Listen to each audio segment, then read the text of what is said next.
All right, the TPS reports, the Pool Series podcast. We're back. As always, I'm Justin. This is Brandon. And from a secret location that we do not know about, that is Pat on the screen. It's the Batcave, baby. Nobody ever knows where I am. Nobody knows where you're Is at. that Egyptian writing on the wall behind you, Pat? Is that where you've made it to now? None of your business, as Good far as I'm answer. concerned. That's No, probably that's smart. this is actually a coffee burlap sack. This is what they ship like raw coffee beans in. Among other that's- things, I'm sure. So That's you from a illegally, coffee farm in Brazil. Yeah, illegally got coffee. That's cool. Yes.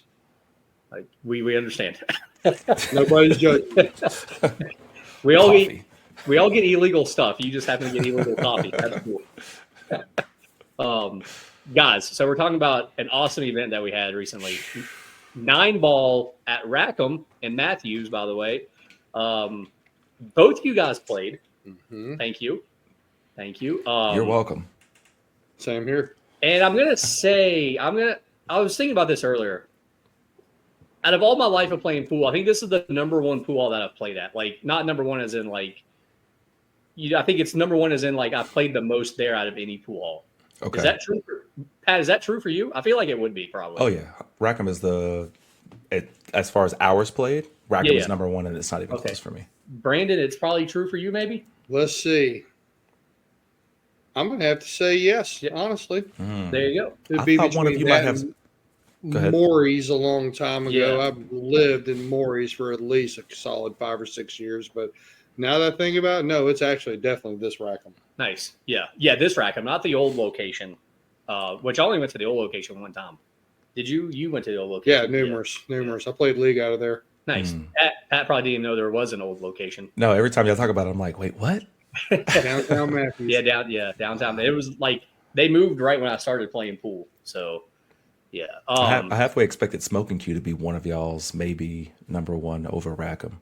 Man, it's probably close for me just because I work at Smoking Q for so long. But I mean, Rackham, I played at a lot when I was learning how to play, and now that I live 5 minutes away, I've been there a lot. Oh yeah. Again, so I mean, I go there multiple nights a week, probably just for no reason. Just to be around the game. Yeah, just to see you guys. Absolutely. Yeah. We appreciate you. Yeah. Taking your time out for us. Sadly, I did not go last night. They did start back up their Saturday night tournament, which is being run by Patrick Yates. Just going to give a little shout out to that. I did not play last night. Did either one of y'all play last No. night? No. Pat, No. you didn't play there? No. Prior obligation, or I absolutely would have been there. But So you were at home watching the Carolina Duke game as well? so how'd this tournament go, buddy? Yes, I watched that hook job. All right, so that's enough of that. I got the shirt on. I've already mentioned the game. I can't talk anymore about how Caleb Love destroyed the basketball team on Friday. I made sure to at least wear the colors, you know? You do got the Carolina colors on, so there we go. Love you guys very much. Gotta love, Brandon. I Gotta know. love. I could tell. So let's talk about this Rackham non-ball event. We had 37 players. We opened it up a little bit. Tried to get 48. Only ended up with 37. Like I said, both of you guys were in it. Also had some world champions in it, really. Mhm. Before we start really going in depth, though, let me mention the sponsors that we had for this tournament really quick here. We had Paul Harrison Custom Cues, as always. Red's Debris Removal and Hauling. Portico Licensed General Contractors. We also had Bowie's Plumbing, Jeff Bowie, who actually commentated a match with me at one point. We also had Alpha. Yeah, Jeff Bowie. We also had Alpha Installations, Rhett, who played in this tournament, finished 13 through 16. So good for him. Thanks. He also joined us on commentary a little bit. We had Pool Doctors, which was a new one for us. We appreciate them jumping on board. And then we had Inkwell Design, which is JC Riggs, who makes our trophies for us. Best trophies. Yes. Best Great trophies in the business. I want to jump in there and say that. Absolutely. We're glad that we could finally throw her logo up there and have her as a sponsor. So we got those out of the way. Those are our sponsors. Thank you. We can't do it without them. Now let's get into talking about this tournament. Brandon, how excited were you that we were doing a tournament at Rackham? Oh, I was fired up. Yep. I mean, anytime you can have a tournament in your home pool hall, it just means a little more to you because you know more people that you play with typically are going to end up being there, which was definitely the case here. That's for sure. So loved it. Loved every minute of it. And Pat, what was your thoughts leading up to this non-ball tournament at Rackham? Oh, I just wanted to win a match. That That was my goal. I wanted to play as best as I could, number one, and then the result of it winning a match. If I did that, I called it a successful event. Perfect. And we will get into both of you guys' tournament results here shortly. First, we're going to go over the people that cashed. We're going to talk about the people that cashed first, which sadly was neither one of y'all.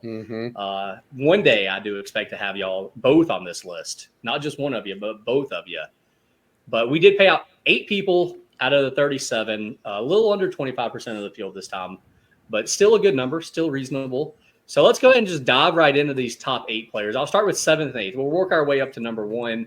7th and 8th was Jeff Abernathy, who we did determine won the Super Billiard Expo one year. We had that conversation there at one point. I think, was that me and you, Pat?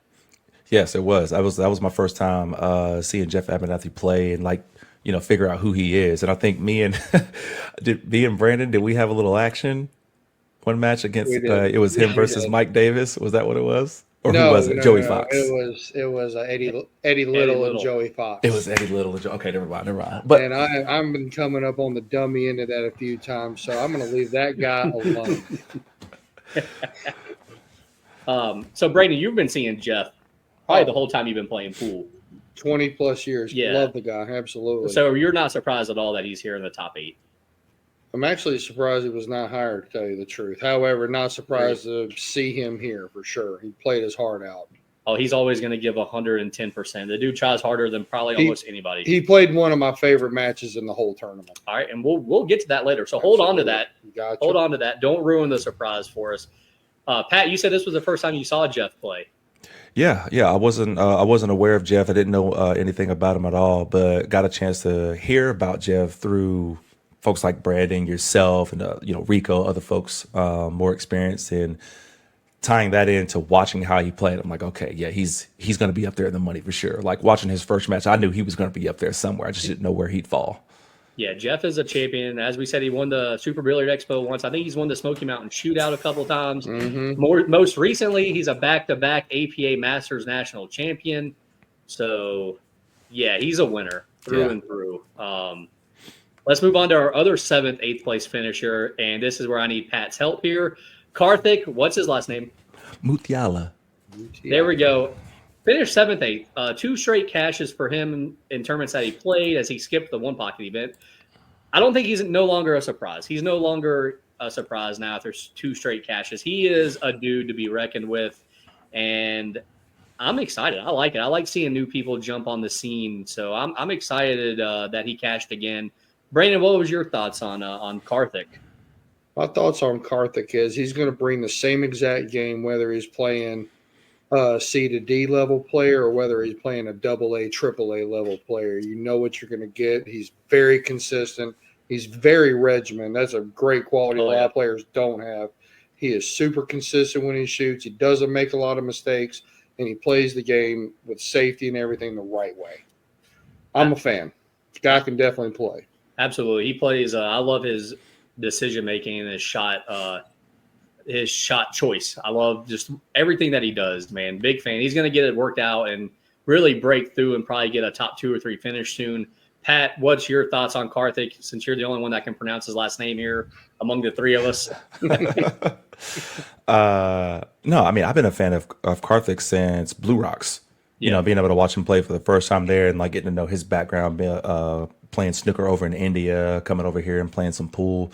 I think it's going to be more of a surprise if he's not in the money from here on out. Like if he's down, 9 to 12 or even lower, then that's going to be the surprise for me. I expect him to be in the money at least 7th and 8th every tournament at this point, because he's only going to get better from here. That's a scary thing for the rest of the field, but a great thing for the series.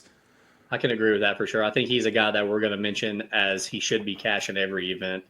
And it'll be a surprise if he doesn't cash. But let's go on to the 5th and 6th place finishers now. First off, we have Ronald Bott. Still no trophy for him. It's coming. It's coming? It's coming. I'm telling you, it's coming. He's going to get through. He's, for whatever reason, I've noticed a little bit of a mental block with him and a couple particular players. Yeah. However, he's going to get over that, and he's going to get a trophy. And I feel like he'll make it his profile pick. That's a great point, Brandon, because I was actually thinking about this a lot too. There's a hump. There's a couple of big humps that he has to get over player wise, right? Some of Yes. these more seasoned veteran national champion level players who have proven it and gotten those chips. He still has to work, build up that tournament toughness to get past those. And I think it actually goes back to something that Justin mentioned a couple of weeks ago too, with Brunal and what did you say about him? He has to stop splitting at the end and actually fighting for that championship and building up that that fortitude, so to speak.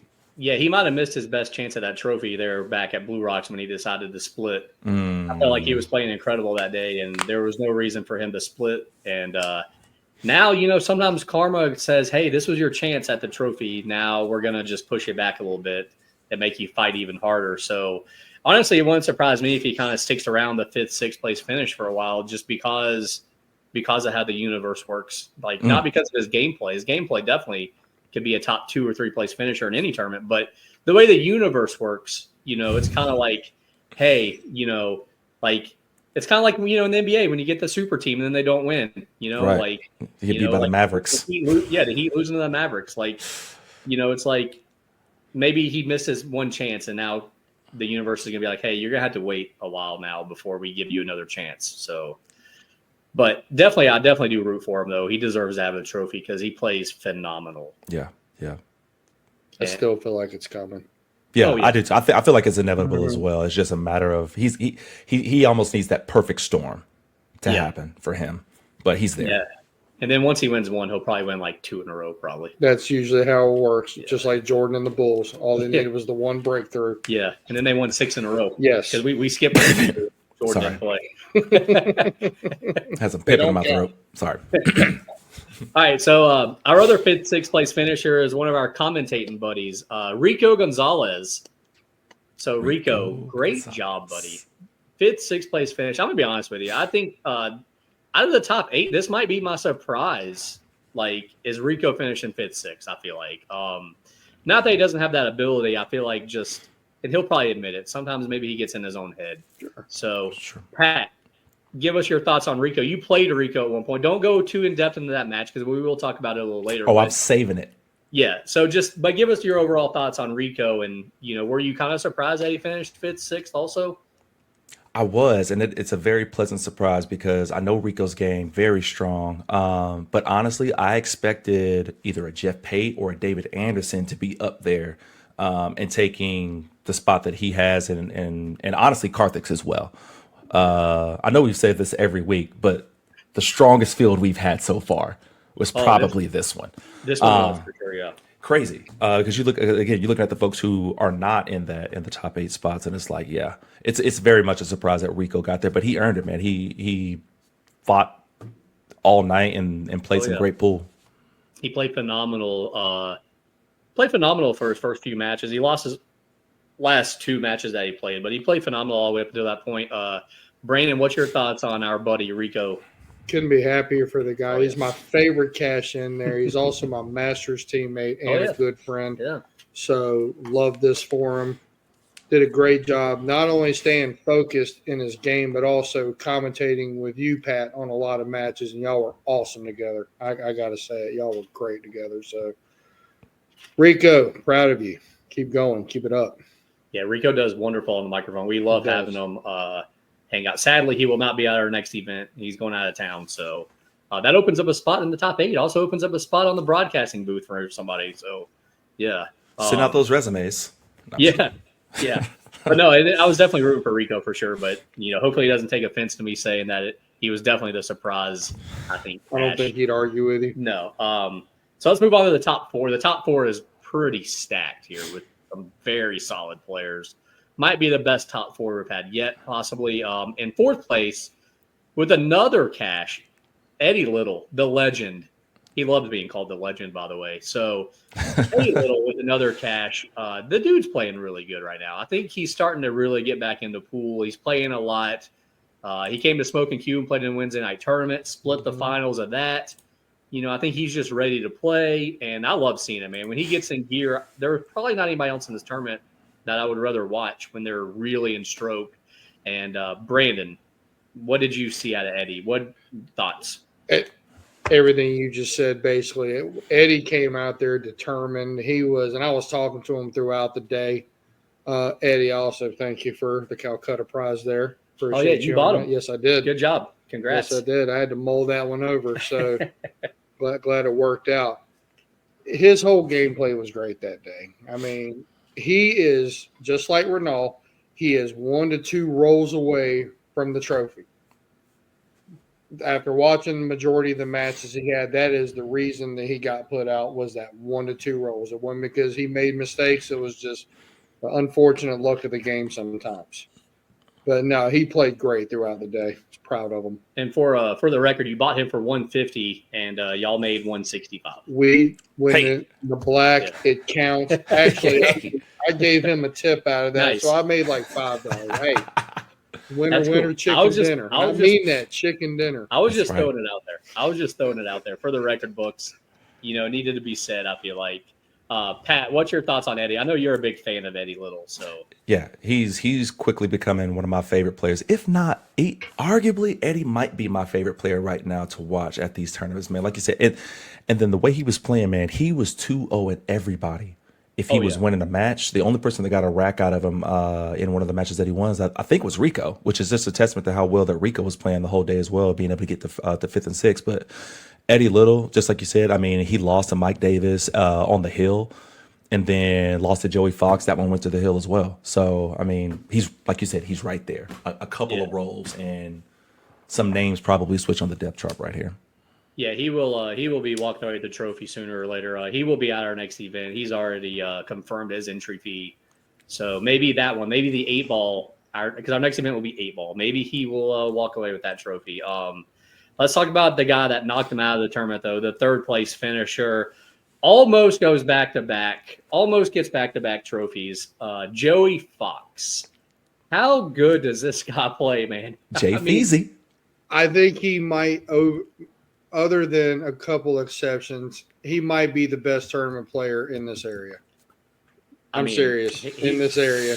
Tournament player. I didn't say skill set. I mean, the guy is in the money every single time. He's showing it. He's showing it every single time. I mean, and not just these tournaments, other tournaments and other games he's playing. So, he is Joey. Yeah, he's really been showing it lately. Even last night, he did play at Rackham in their little Saturday night tournament last night and got 3rd place again, I believe. Mm-hmm. So, this dude, I mean. It's amazing that he won back-to-back national masters titles and didn't even play. Guy's just a winner. Yeah. It's incredible to watch him. I mean, I was actually, when it got down to this point, I was rooting for him to win just to give him another trophy. Mm-hmm. As cool as it would have been to see a new winner, I think it would have been cool to have a repeat champion. So, Pat, what was your thoughts on the great Joey Fox? I mean, what else can I say that hasn't already been said and won? You know what I mean? The only guy that he lost to won it. Yeah. You know? And then everything else, he, went to the hill with Runal and Eddie, which is it just shows, that he can hit another gear that most other players in these tournaments can't hit. And that's how he overcomes and wins hot seat matches and is always in the money, damn near fighting for every championship. So where everybody tightens up, he loosens up. There you go. There you go. If I can make my best game his worst game, I might be somebody one day. Everybody else's pulse is 120. His is 80. I'm convinced that he is as cool as it gets when he's playing. That's right. He's got that swag, I guess. Yeah, that's the word that he uses. Yeah, swag. Yeah, the swag. Maybe. Yeah, he's got more swag than anybody else in this tournament. Shall we go on to the number 2 finisher, the guy that finished 2nd place in this tournament? Chacho! The guy we know and love. That dude. The guy that helped run this tournament decided to play. Went for 140 in the Calcutta, by the way. And Joey Fox bought him. So Clayton Davis with a 2nd place finish, almost pulls it out. Only loses to the same person twice. He was playing good. I really thought he was going to pull it out, but it was good to see him get up there. It's hard because he's helping run the tournament, so who knew exactly what he was going to do. but it was fun to watch. He got into gear early on where his match with Ronald, which we'll talk about here later, Clay just kind of just got in that zone, which is fun to watch. And yeah, so what I mean, Pat, what's your thoughts on Clay, man? I thought Clay was going to win the whole tournament. Yeah, same. I thought he was going to win the whole tournament. He started off, and this is probably the best I've ever seen play or Clay play. Granted, I've only seen him play a handful of times, but this is easily the best. I mean, he started off beating a couple of opponents 2-0 and then ran into Ronald bot and 2-0'd him. Yeah. Once he 2-0'd Ronald, I said, okay, that's probably my dark horse to win, right? And then got up there against Rico, and like you said, only lost to the same guy twice. Man, Clay was putting on a clinic out there for sure. Yeah, I mean, he played so well. Joey Fox forfeited that match to him to let Clay go back to the finals. So we're just going to throw that out there. He's the most fearless player I know. And I mean that on every single level, because I have never seen that guy scared to play anybody, scared to take any shot, scared to try anything, and trust himself. He's cut different, and that's one reason he got second in this tournament, because this was one of the better tournaments y'all have had. Yeah, he definitely has zero fear, and I do actually feel like this was possibly just talent-wise, it was one of the best, but also just the way it was ran, I also feel like it was one of the best. And this was a fun tournament to watch. Absolutely. Every match we had on the stream table was awesome too. I didn't really see, I didn't get a chance to walk around and watch too many matches outside the stream, but every one we had on the stream was pretty amazing. So, Yeah. I guess, are we ready to talk about the winner? Why not? I've been waiting To talk about. Yes. First place, walked away with the trophy. Excited to get the trophy. He said he's going to put it on his mantle with all his other trophies. Which I've seen this mantle. There's a lot of trophies on there. The guy was on the Moscone Cup one time. You can watch videos of it on YouTube. Mike Davis.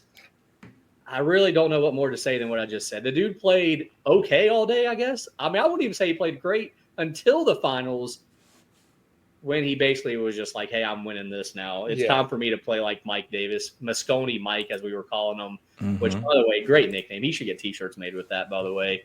With the pool series on the back. Yes.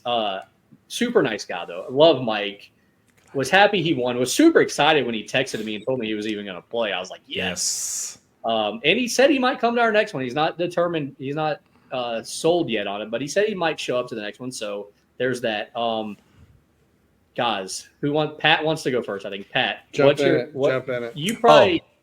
This is for Mike to come to Blue Rocks. Mike, come on down to Blue Rocks, man. Come Pat, on. do you know that much about Mike Davis? Was this really your first time watching him play? Give us your thoughts. First time watching him play, I actually got a chance to meet him and speak to him. I made sure that I was like standing kind of close when he was like done with one of his matches, just to see if I could catch his ear and like introduce myself. Because I heard from like Brandon, I think Brandon might have told me that he played in the Moscone Cup, and I was like, what the, are you serious? Yeah. Everything stopped for me. I was like, yo, somebody else commentate real quick, because I got to go talk to this guy. But he was telling me about his whole experience and how it was and the pressure and things like that. And man, he's just such a nice guy. A nice, really cool guy. You know, chopped it up about pool for about a solid 10, 15 minutes. But then once I really started to watch him play and watch his game, you saw like, oh, there's the experience right there. His shot selection, his speed, his composure. Easily, I would probably put him top 2, if not the best pool player I've ever seen play live in person so far. He's probably top 2, if not the best one I've seen play live.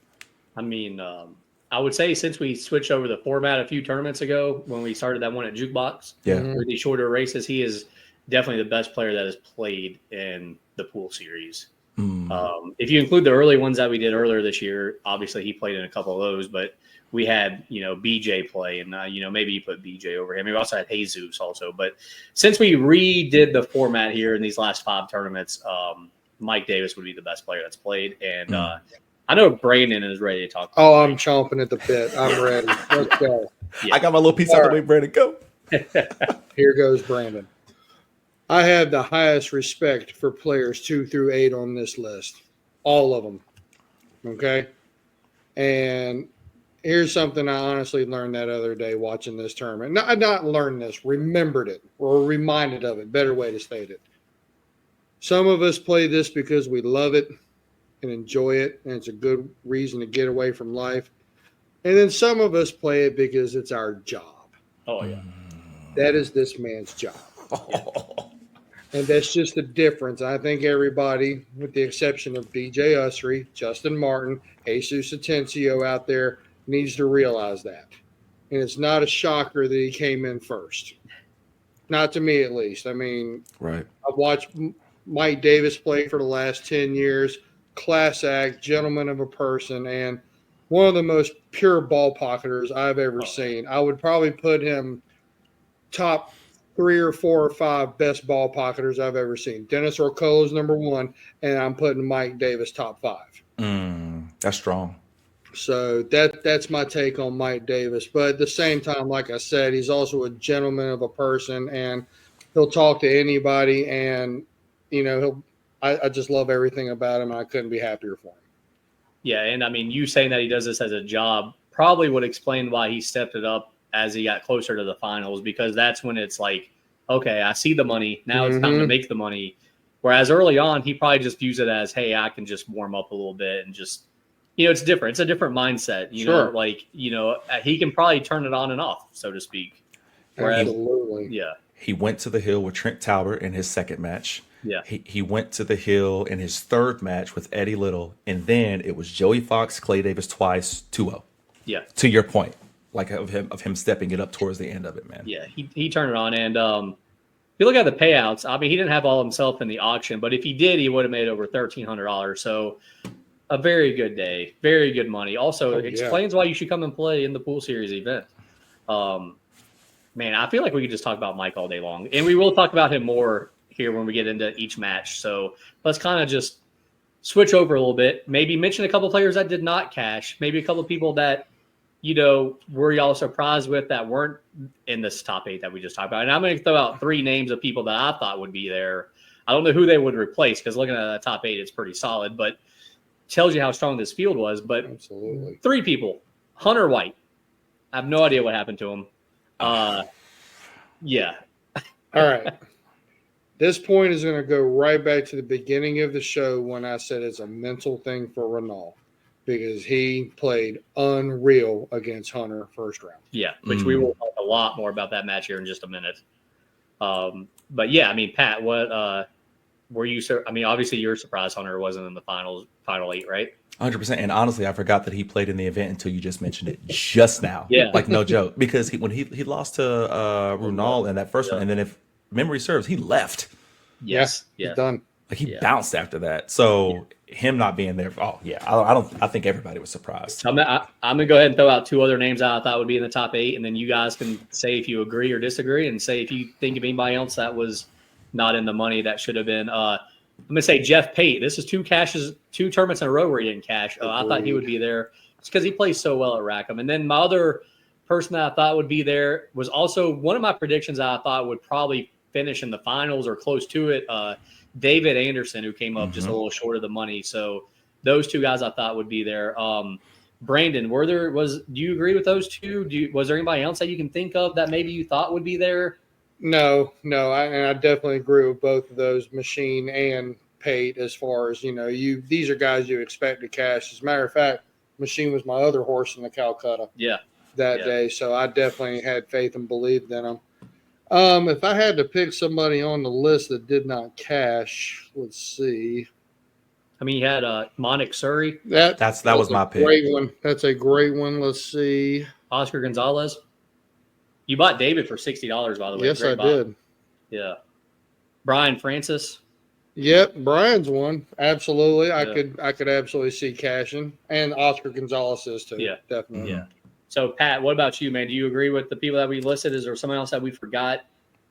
No, I agree with all of them. I was going to actually mention Oscar until y'all just did, but definitely my standout that didn't make it was Monic, especially after he got into the money. I think he got into the money at Blue Rocks. He did, yes, he did. I think he was a 7th, 8th. 7th, 8th, yeah. It was shocking to me that he was as low as he was. I thought for sure he would break back into the money on this one, especially with being at Rackham. I feel like I've seen him more at Rackham than anywhere else. So kind of like home turf for him. Yeah, I mean definitely Oscar's home turf, which is why I mentioned him. Yes. but I think he also showed up late. He forfeited his first round, so that probably played a factor. So there we go. We kind of ran through the cashed players. We kind of ran through who we thought would cash, who didn't. Now let's get into two players that did not cash, and that would be you two guys. I looked over like, wait, is that us? Well played. Well played. Both of y'all bought yourself for $20 in the Calcutta. Mhm. And I'll do it again. Both of you finished 25th to 32nd, so not last. So good job. You each won one round. And we're going to go through. I'm going to start with Pat, just because, I don't know, your name came up first when I was searching for it. So, Pat, I'm going to run through your three matches really quick, and I wanted to get your thoughts on them. Mm-hmm. So you beat Braden Streed 2-0 Yep. to start off with. Then you lose 0-2 to Rico Gonzalez, our buddy. And then you lose 0-2 to Jeff Pate. Pat, Yeah, we didn't need the whistle. All right, Brandon. Justin, what was Go ahead, was your Pat. question? Tell us about your tournament experience. Love First it. of all, So, congrats on finally winning a round. Yeah. appreciate it. That's all I needed. All I needed was to see that one. Okay, and this, like we've been talking And that's about. literally the only set you won all day. Well, why don't we relax? So all I no, it was it's something that I've been saying since I started participating in the events earlier this year. I'm building up, right? I just want to play better, try to improve every time I get a chance to play at one of these tournaments, and then ultimately win one, and then just keep building until I get find my way into the money. So the first match against Braden Street, it took me a while to kind of get into form, get in the stroke. That first set took forever for us to get through. We were just smacking balls all around. Brandon, we were playing next to you, I think, Yes, you were. down there on the end. But yeah, it took a while to get a stroke. But once I got in the stroke, I got more comfortable, started playing better defense, and ultimately ended up winning 2-0. So going into the second round, I was feeling confident, feeling good, and then got matched up with Rico. I felt like I had everything I needed to win that match. And quite honestly, if I'm being real about how I feel about this, Here we okay, go. if I'm being real about it, I should have beat him. I could have beat him. That was my match to win, and I gave it away. He 3-0'd me the first set, but the very first rack, he gave me 4 balls on the table, and I opened up with the wrong shot. You won a rack the first set, sir. Did I win a rack? Okay. Yeah. My fault. So he must have 3-1 me. But Yeah. but either way, the first set I should have won. I had 4 balls on the table, and I messed up on the opening shot and got weird on the 8 ball to the 9. I had to shoot some dumb combo down there. That was one. And then the second one, I think I almost had a break and run, and then I just absolutely smoked the 9 ball. Yeah.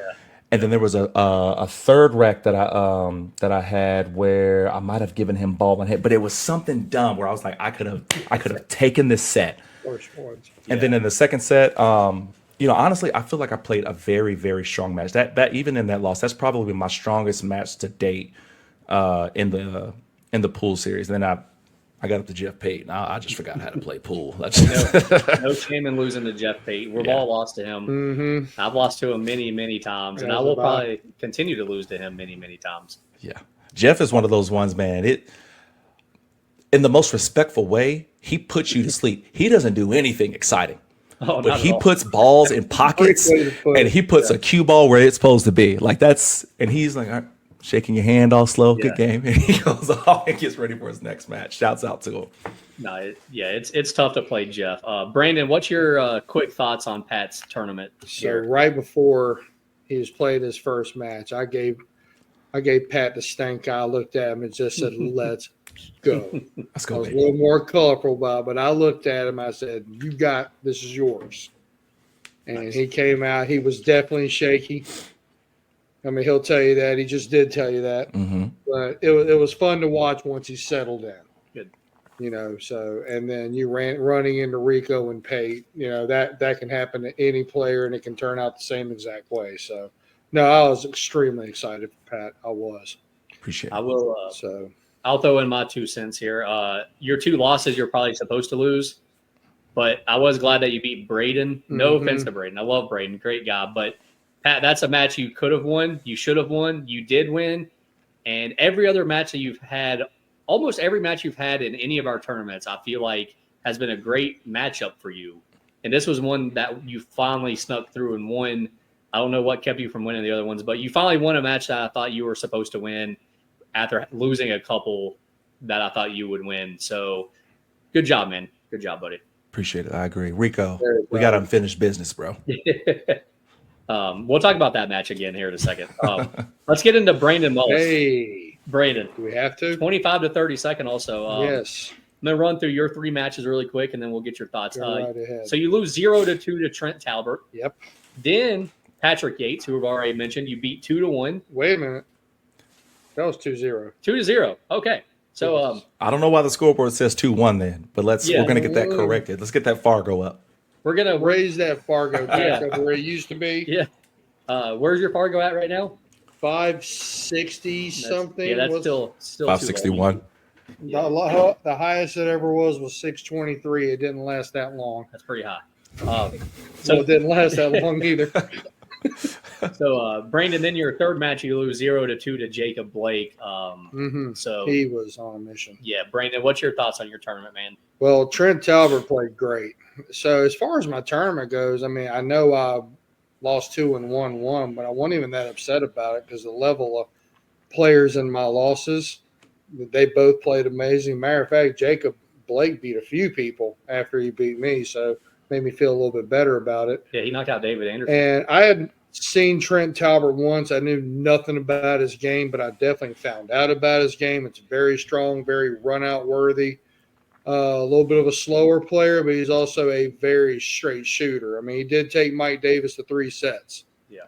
There's only one other player that did that in the tournament, and it was Eddie Little. Yeah. So, I mean, I'm going to give Trent his credit. He played a great match, and he absolutely should have won that. And then I don't know how much further Jacob Blake went. I think he beat David Anderson He did. Kyle Sherrill after me. Yeah. Yep. So he's a strong player. I had seen him before, kind of like Trent. I didn't really know much about his game, but he beat me hill both sets. Both sets were 3-2, 3-2. That's just that 1 or 2 mistakes that can put you out. Oh, for sure. But no, it was a great day. Yeah. Love being there. I'm glad you had fun, man. We definitely appreciate you playing. Pat, you got any words about Brandon's tournament there? Yeah. Why don't you work on? No, I'm just kidding. No, he's Work on making them. Excuse me. No, I mean, Brandon, I think we both know how strong your game is, especially when you're kicking it, firing on all cylinders. Trent Talbot, I had a chance because we were playing next to each other. I had a chance to kind of, sneak an eye over here to my right to see your guys' match, and it seemed like you just didn't open up strong. And Trent might have just, he was just a little bit more in stroke than what you were starting out, and he took the match. But then you kind of got a little bit more comfortable and got a couple wins there. But I always expect you to be in the money. I always expect Brandon to be in the money, and that's not me just saying that. You know what I mean? No, you know what? I agree with you. Yeah. So while the results aren't where you want them to be, I mean, your game is still top notch in my book. So I'm right there with you. I know we're not right in the where we want those results to be, but we'll get there. We'll get there. Oh, sure. No, I mean, it happens to every player. I mean, shoot, next tournament or 2, you and I could easily be in the money. I could be in the top 5. You could be in the top 5. You never know. I mean, that's what makes these tournaments great, and that's why everybody needs to come out and play. That's right. Everybody's supposed to get out and vote. Come out and play pool series tournaments, everybody. Vote early and often. Yes. All right, I'll throw in my 2 cents, Brandon, here. You beat Patrick. You beat Pat Yates. You're supposed to. Good job. I know. Thank you. Trent, I think Trent, your other 2 matches really are toss-ups. Trent Talbot and Jacob Blake are both toss-ups for you. I think maybe Trent just came out firing more than you, and maybe that's because Trent plays in a lot more of these bigger tournaments. His first time he played in one of ours, but he plays in a lot of big tournaments, whereas you don't. So different. He knew he had the right mindset maybe from the start. And Jacob Blake, who's going to love me saying this because he's been wanting us to mention him forever. And I'm like, dude, if you come and play, we will mention you. So now that he played, I got to mention him. Jacob Blake. I'm just kidding. You and him are a great matchup. I felt like you probably had the advantage at Rackham. So both sets going hill. It's not really a surprise, but that kid would be my next. He's next on the list of people that's going to be cashing soon. I agree completely. Yeah. So, but Brandon, good job, buddy. And as Pat said, I expect you to cash probably every time you play, especially at Rackham, just because you play there a lot. But overall, good tournament though, still, man. Oh, it's coming. Just like Renal in that trophy, like Eddie Little. Brandon Mullis and Pat Dixon, we are coming for the money. It's going to happen. For sure. All right, guys. Are y'all ready to get specific on our stream matches here? Yes. Let's go, baby. All right. We had 12 matches on the stream for this tournament, which is pretty good. It's pretty good. And what's kind of awesome is we only had one per round for the first couple of rounds, which I kind of like. So we'll start off with the first round, and we started off strong. Hunter White, Ronald Bott, a 3-set thriller. It goes Hunter wins 3-2. Ronald wins 2-3. Ronald wins 2-3 to take it 2-1. And what was the longest match of the day, but also maybe possibly the best match, even though neither player played their A game. And what also turned out to be Hunter White's only matchup of the day. So let's start with Brandon on this one. Brandon, what was your thoughts on this match? Did the right person win? Was it a surprise? I mean, surprise, no, but the right person, no. Okay. I'm going to favor Hunter in 98% of the matches, especially local pool. I mean, I'm going to favor him in 98% of whatever he plays. I mean, this was just a bad draw for both of them, and Ronald got the better end of it. Well, let me just throw this out there. About 4 days before this event, Hunter White played in a one-pocket tournament and did beat Shane Van Boning. So, whoa. What? Yeah, he was probably definitely favored in this match. Oh, the Battle of the Bull. Absolutely. Yeah, the Battle of the Bull up there. He was yeah. Is that on YouTube somewhere? Is there somewhere you can go find that? I've not seen it. I'm about to go look. Hopefully it will be. I'll be front and center as soon as I see it up there. Yeah. But Pat, what's your thoughts on this matchup, man? I think you sat there and commentated it. So. Yes, I did. I'm on the other side of the fence than Brandon on this one. I think the right person did win this match with Runal. I think this is a small taste of what he's going to need to do deeper in the tournament in order to get that chip, right? In order to bring that trophy home. It's hard to bet against Hunter White in anything, but if we're talking about one pocket, I'm not betting against Hunter White. If we're talking about 9-ball at Rackham with the style of play that Runal has, he can go 3, 4, 5 rails, a lot of power, a lot of precision at the same time. Mm-hmm. I feel like the environment is was set up for Runal to succeed more in this tournament than Hunter White. So, like you said, to open up with the firepower that we did with this first match right here, it's a toss up for sure. But I think the right guy won. Start out with 2 borderline 700 Fargos. I mean, how much clear do you get from that? Yeah, and both guys are committed to our next event also, so maybe we'll get a rematch.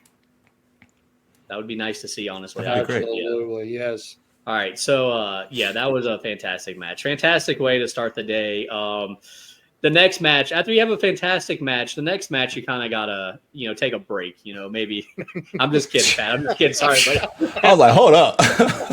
I know we're at like 65 Fargos, 38 and 65 Fargos, but that match was good. Yeah. So our second round matchup was our 2 friends, our 2 buddies, one of which is talking on this podcast.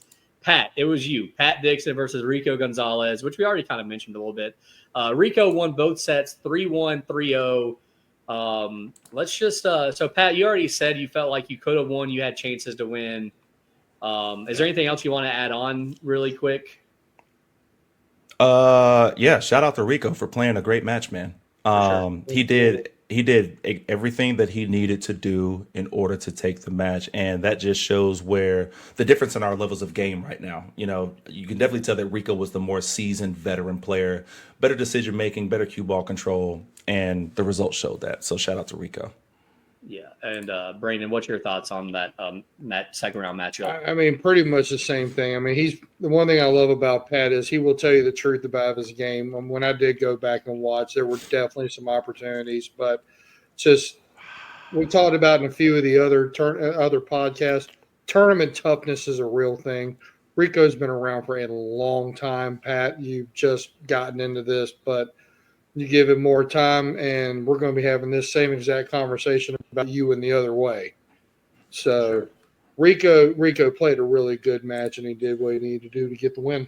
Yeah, no, I actually thought it was a pretty fun match to watch. I think both you guys made some mistakes, but both you guys also made some pretty nice runs. And, it's also just good to see two friends play each other.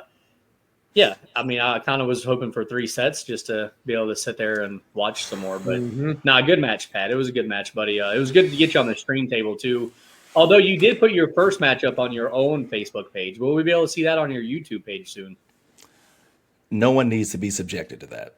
Okay, all right then. Never But mind. yes, I'll put it up maybe All right. sometime. But don't worry about it. All right. Go watch Well, go watch the match against Rico. That's better. Yeah. All right. Well, let's move on to our third round matchup, and I'm just going to go ahead and throw this out there. I think this might have been. This is probably up there for my favorite match of the day, and it's Mike Davis versus Trent Talbert. Mike takes it 2-1 with the scores of 3-2, 2-3, 3-0. Trent played unbelievable. Neither player made a mistake the first 2 sets. Trent finally makes one in the third set, and that was really the difference in the match. Yeah, I think this might have been the best match of the day. Brandon, what's your thoughts on Mike Davis and Trent Talbert? I got to watch a lot of this out of corner of my eye, and I'm going to go back to Mike Davis doing this as his job, and he did in that third set. It was all work. It was all business, and he got the job done. Trent made me feel better about losing to him, watching how good he really can play. Trent is a strong player. He has a 597 Fargo. That's not accurate at all. So with all that being said, no, it was an awesome match. And it was just that one, there's a couple of shots that if Trent could just have back, this might have gone a different way. But it's just not how it works sometimes. Plus, Mike, when a guy like Mike gets the opportunity, you can forget it. You had your chance; it's over. Yeah, I mean, Trent definitely got Mike's attention there. I think you could see Mike kind of focus a little bit harder there going into the third set. This could have been you, Brandon, playing had you beaten Trent. So it would have gone 3 sets too. Sure. Absolutely. Well, I don't know. You might have won in 2 sets, maybe. Might have won in 2 sets. Yes. Pat, what's your thoughts on this great matchup, man?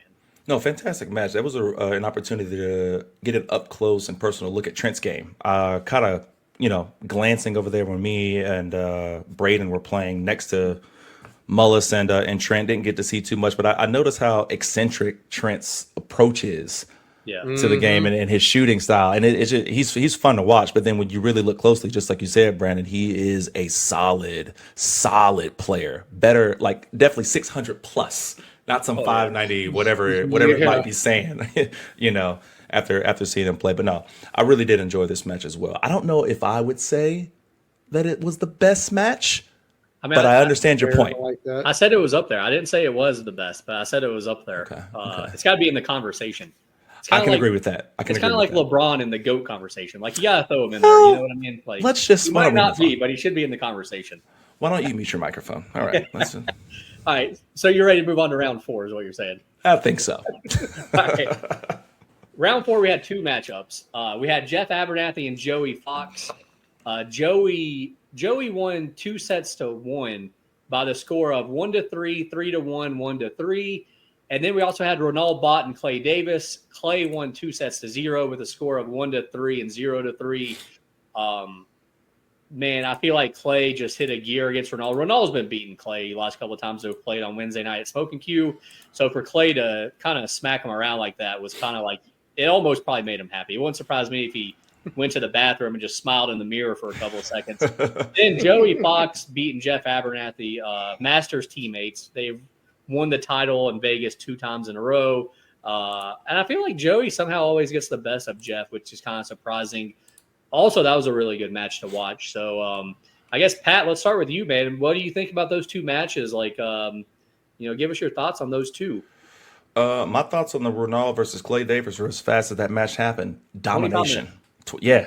Domination. Probably one of the best matches I've seen Clay play individually thus far. I mean, it's like he couldn't miss. He was on fire. Anytime he got a chance to go to the table, it's like, oh, this might be it. He's going to be out.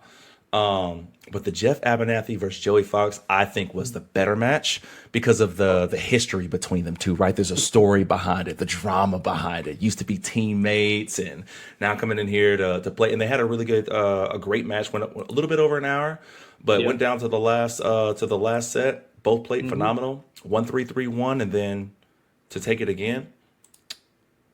Yeah, it No, was no, a great match. I'm like fast forwarding through it right now. yeah. Jeff and Joey is always fun to watch. They play each other a million times, and they will play each other another million times, and it's always fun to watch them for sure. Brandon, what's your thoughts on both of our fourth round matchups? Outside of the finals, is my favorite match of the whole day was Joey and Jeff. It was getting chippy. Yeah, it was. Yeah, I love that. I love seeing players come out of their shell, get competitive, get the fiery darts going. I mean, both of these guys wanted to win. You could see it in their body English, how they were chirping at each other, and in their shot making, clenching fist after winning a game. This is exactly what pool needs. And yeah, I was shocked a little bit. Yes, Joey, I'll say it. I thought Jeff would win this match. However, Joey, once again, and y'all put on a great show. I know what the score says, but it was still a great show between both of you. And then Clay Davis, my gosh, you are a train when you get going, man. You just run through, and it was an alternate break format. Yeah, that makes part it harder. I mean, winter break, not as surprised. Alternate break, and he still did it that fast. That's just Clay when he gets moving. Yeah, that was just unbelievable. But yeah, Jeff and Joey was super fun. That was also that would be in the conversation for best match. Also, let's go on to the final four, the winner side here. The two matches for the final four. Mike Davis and Joey Fox. Mike wins 2 sets of 0, 3-0, 3-1. Other one, Clay Davis and our boy Rico Gonzalez. Both guys helping out with the pool series. So that was nice to see. Clay wins 3-2, 3-0. I guess my thoughts really quick. Joey just, I think, finally ran into somebody that he couldn't he didn't have the mental edge over Mike Davis. Joey has a mental edge over everybody, but not Mike. And then Rico had his chances against Clay, just kind of broke down. He had a chance to win the first set, misses a non-ball, I believe, and just after that, it was just, okay, Clay was like, I'm winning now. Like, you showed me a little chink in the armor, it's over.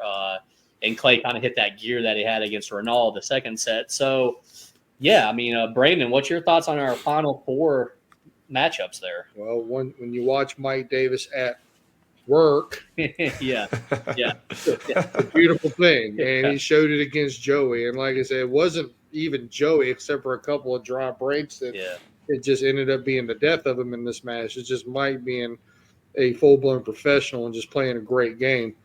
And you said it exactly about Clay. He saw there was blood in the water and he dove straight in. Once Rico made a mistake or two, Clay was all over it and made him pay. These are guys that make you pay when you miss, especially when you miss easy shots. Oh, yeah, and Rico did. Yes, he did, 100%. So not surprised at either result. Actually, I'm going to take that back. I'm a little surprised at what Mike did to Joey, but not fully surprised. No, yeah, I think the favorite won both of those matchups for sure. Yes. The score, both the scores might not be what we predicted, but the two Davises making the finals was not a surprise at that point. Pat, what's your thoughts on the final four matchups? Yeah, you just took the words right out of my mouth. I think the favorites won those matches, right? Like Mike Davis, I think he's supposed to beat Joey Fox, which is a crazy thing to say. When it comes out of my mouth, I'm like, ugh. But then also Clay. And the thing about that Clay versus Rico match is, as much as Rico may have given him that whiff of blood, so to speak, Clay was making some crazy difficult shots. He had a shot in the second rack of the second set, like a cross table jumping cut to sink the 6. He jumped it across, sunk it like hard of the pocket, got around for position onto the 7. He was playing out of his mind that match. But then just like y'all have been saying, just a testament to how crazy he was playing all day. But yeah, I can't say that I expected Joey Fox just to get, one rack out of that whole match against Mike Davis. So really fun. Are y'all frozen? Yeah. You're yeah. I was like, either they hate everything that I'm saying right now, or they're frozen on the screen. Yeah. Let's get out of here. All right. So some technical difficulties there, everybody. Sorry about that. But so yeah, the final four winner side, we all agree that both the Davises should have won, and they did. So let's go on to the 7th, 8th place matchups here. We got both 7th, 8th place matchups. We have Jeff Abernathy versus Eddie Little, which Eddie won 2-0 by the score of 3-0 and 3-2. 3-2. And then we had Karthik, what's his last name? Mutiara. Yeah. Okay. Versus Ronald Bott. Ronald won 2-0, 3-0, 3-1. I think Ronald is always going to beat Karthik. I think Ronald might be in his head. Karthik makes another big mistake, though, just like he did at Blue Rocks, where he kind of tapped a cue ball to give him ball in hand. And Eddie Little versus Jeff Abernathy, I think just comes down to, at this point in the tournament, Eddie had more stamina and kind of was on a roll. I think Jeff, coming off a loss, was kind of maybe he was kind of done at this point, maybe. So I'm not surprised by either one of these results. I'm not really surprised that either match went kind of quick either. So I guess, Pat, what's your thoughts on those two matchups, man?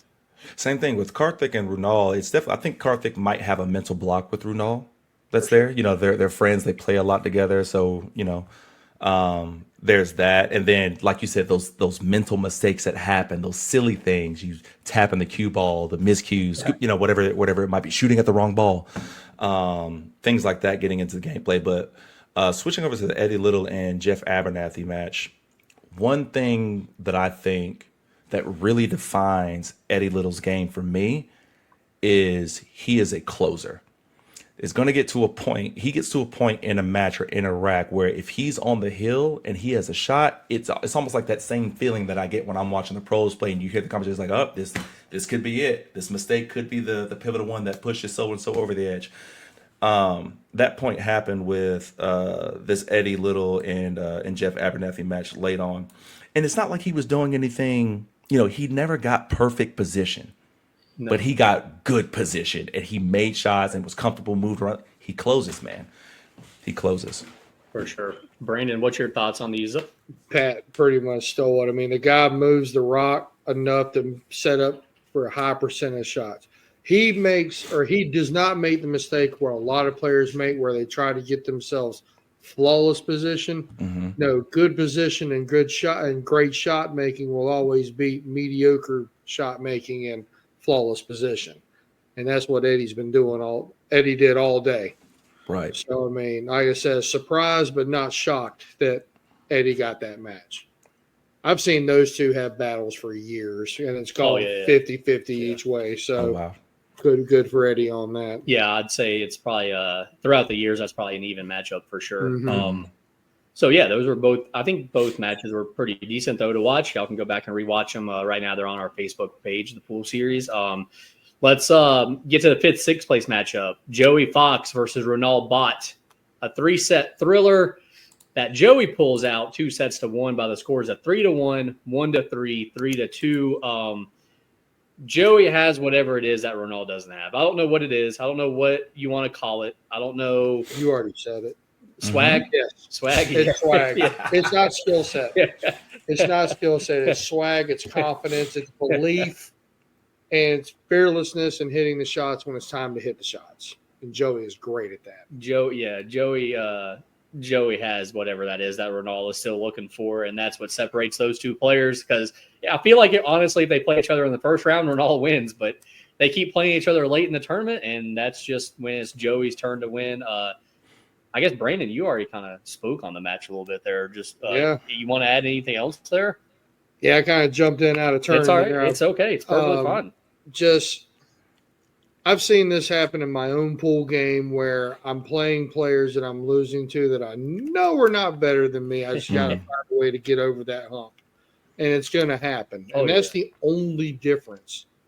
As a matter of fact, if you ask me who I think is actually a stronger player, yeah, I'm still kind of 50-50 on that. But Fargo says Ronald for sure. Yeah. But Joey's got that it factor, that swag, everything we talked about, and that's why he's the best tournament player around. One of. Yeah. So, Pat, what's your thoughts on that 5th, 6th place matchup?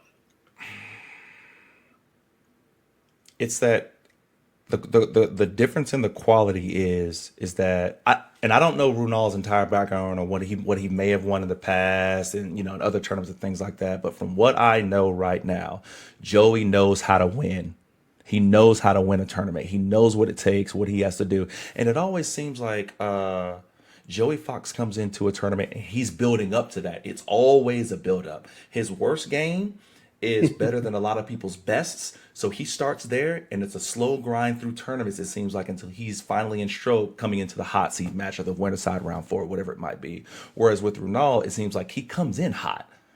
And slowly towards the end, when these stronger players start to emerge and the pressure mounts, it kind of dwindles and whittles off. You see these errant shots that we haven't seen. So it's like a tale of different players. One has to start low and build up. The other one comes in hot and he kind of cools off as the tournament goes on. Well, yeah. Go ahead, Brendan. I was going to say, it's funny you mentioned it like that, Pat, because I was having a conversation with BJ Usry.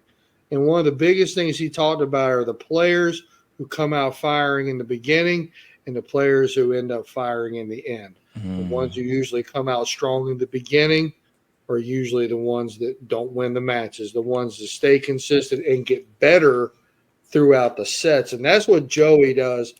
Maybe that's the actual it factor. Joey gets better throughout the entire day, where 98% of tournament players will actually fade, unless you're Clay Davis and Mike Davis, will actually fade throughout the entire day. Where he gets better. Yeah, it could also be the fact that Ronaldo's been playing pool for like 2 years and Joey's been playing since the 90s. That has a lot to do with it too. Yeah. That's real talk. That speaks on Ronaldo's natural talent. That's insane. Yeah, I mean he played snooker before, so that definitely helps. Let's don't count that. That helps. But yeah, another great matchup between Joey Fox and Ronaldo Bot. I look forward to seeing them play for years to come. Next up, we have our hot seat match between the two Davises. Not related, though. Clay Davis and Mike Davis for the hot seat. Mike pulls it out 2-0, 3-1, 3-0. I feel like in this matchup, first of all, a little back history here. They played each other about a year ago in Hickory for a big tournament, and Clay beats Mike 8-0. And I feel like Mike remembers that, and that's probably all he was thinking about as soon as he found out that he was playing Clay for the finals. It just seemed like Mike was eager to play.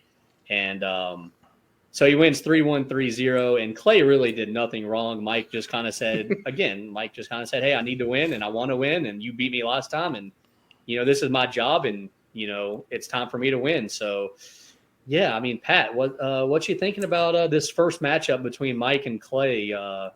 What do you think? The gravity of the name was not there until this match, right? The Mosconi Mike. Yeah. I didn't, he's played the Mosconi Cup. Oh, he's telling me himself. Oh, I'm hearing all these stories. Okay. It didn't really set in until this moment right here, this match. And I didn't know anything about the history, but that makes perfect sense. It seemed like he was playing with a different gear in this match. So maybe to your point, you might be right. He might have been thinking about that 8-0 loss to Clay back in the day a year ago. But yeah, ridiculous. I didn't expect it to be as one-sided as it was, especially with how well that Chacho was playing. For sure. Brandon, what do you think, man? Well, I remember what Clay said to me and Patrick Yates after the match was over. He said, "There's just really nothing you can do when somebody just isn't missing anything." Yeah, and that's exactly what it was. And I had no idea that had happened until you mentioned it. And pool players, especially good ones, are prideful, and they do remember who gives them the L's. So that does make sense. Yeah, I would love to ask Mike if he remembers that. I should have asked him that night, but I didn't even really think ask about him it. After he wins for sure. Yeah. So yeah, Mike won the hot seat. Clay goes to the loser side. Clay then gets a forfeit from Joey Fox. So we get the rematch in the finals, which is a race to 4, though, 2 out of 3 sets. And again, Mike pulls it out in 2 sets, 4-2, 4-3. And this time Clay makes maybe 2 mistakes, maybe. I mean, he loses the first set because he kind of got a little funny on the 7 ball of the last rack, and then he loses the last set because he scratches on a ball, and Mike makes a great out with a great, fantastic jump shot.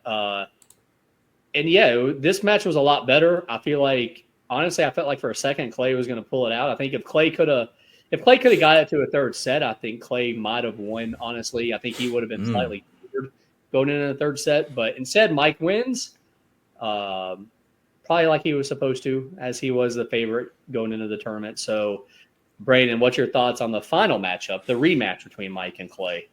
Well, seeing the best jump shot to win a match in my entire life. And that wasn't even the best part of it. It was the commentator's reaction to the shot that made it great. You would like, I think we were all surprised. We're like, because we're all sitting there thinking, Mike has screwed this up. Oh my gosh. And then he just shoots it like it was ball in hand. So what people don't know is Clay came out like gangbusters in the second set. He got up 3-0 and he was playing great, playing fearless pull. And then he had one dry break. I believe Mike ran from there, and then they just traded safeties and Mike got the best of it. And then the best jump shot I've seen in a long time. Yeah. It was a very well played finals, and I'm glad they played it. I'm glad they didn't split. Yes. Pat, what's your thoughts on the final matchup, buddy? You couldn't ask for a better one. You know, with the way that Clay was playing all day, the way that he was beating opponents all day, the way that Mike was beating people all day, and then for these guys to have to come back and you know and do it again. Justin, you said something that I agree with. I really wanted this to go to 3 sets because it's just the quality of play that it was. And I think I still take Mike over Clay in the third set, even though he was playing phenomenal. But I knew that once Mike got that first rack in, I said, hold on. Hold on. Let's not just chalk this up and think that, you know, something crazy is gonna happen and then Clay's gonna take it to a third. I said, wait a minute, there's blood in the water right now. And then Moscone Mike, baby. Best nickname ever. It works too. Yeah. Crazy. He had the most I think we had was about 150 replays, Justin?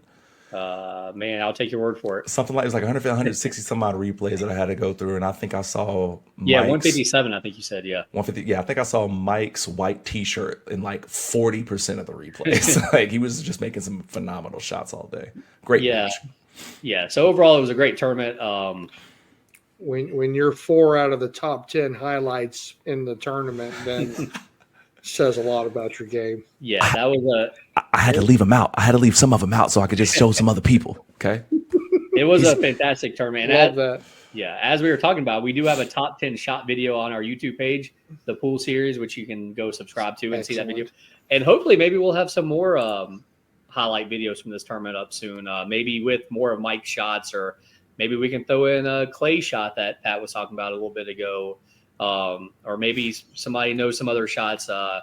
But yeah, so definitely go check out the YouTube page for some highlights. And I guess next up, guys, we have an 8-ball tournament coming up November 25th at Blue Rocks. I don't know if you guys are going to be there. Brandon, you going to be there? Did you decide yet? Playing, no. Okay. No, I've got her family in, and I actually still have to work. Come hang out and maybe call some matches or just do some player analysis. Yeah. Gosh, I'm going to try to. Absolutely. That's Pat, for sure. Pat, what about you, man? I'm in there like swimwear. Awesome, dude. Awesome. And obviously, I'll be there. I do plan on playing this time, so yes, I've already thrown my name in the hat. So we got like 20 players, I think, signed up already or something like that. So still a couple open spots left. Feel free to message me, get signed up. Is there anything else that you guys want to add? Pat, is there anything else you want to add from this tournament, buddy, or just talk about in general here before we wrap things up? Man, I just know that every time we have another tournament, it becomes they just keep getting better and better. So that's shouts out to everybody that keeps signing up. Yeah, keep signing up. Okay, keep coming out and playing. You make these things what they are. So thank y'all. Yes, this has been great for sure. My shout out goes to none other than Clay Chacho Davis. 2 reasons. one, you helped run this whole thing. Give everybody a good experience. Definitely You're polite and nice to everybody. Run a great tournament. Keep up with however many matches are going on all at once and still get second place. You're my shout out. Great day for you, Clay. Yeah, we definitely can't do it without Clay for sure. He kind of runs the show, really, honestly. I'm just kind of along for the ride, just like you guys run this show. Yeah, we're just hanging. Yeah, I just happen to be the one in the middle with the pin looking cool. But no, for sure. We definitely look forward to seeing everybody though at our next tournament. And we appreciate you all for watching this show. Definitely check out the pool series on YouTube. Check out the pool series on Facebook. Check out the TPS reports on YouTube. Check out the TPS reports on Spotify. And man, guys, I guess that's it, man. I guess we will for Pat Dixon, for Brandon Mullis, for Justin Clark. I guess we'll check you later, guys. Peace, love, and happy Thanksgiving. Peace and hair grease. That's it. Goodbye.